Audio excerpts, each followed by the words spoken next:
kukabenje akafiiriddemu Badru Kasirye ne Isaac Ndamagye ne kakosa n'omulala Brian Makona, bano nga bonna bakozi ba Next Media. Akabenje kano kaguddeyo ku makya ga leero mu kiro zabadde essaawa 8 leero ennaku z'omwezi 7 mu mwezi ogw'omunaana mwaka 2026 ku kifo eky'Enamulanda okuliraana n'amafuta aga Starbex ku luguudo olw'Entebbe.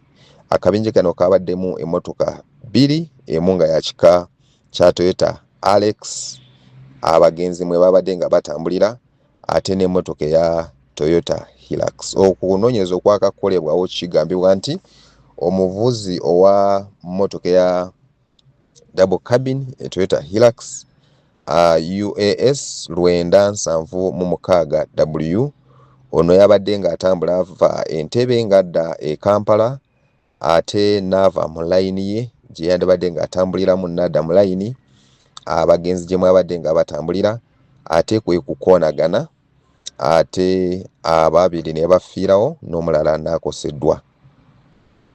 Okunoonyereza ku ddala kikyaviiridde ku kabenje kano kukyagenda mu maaso, ate tujja kubanga tubategeeza ebinaddako.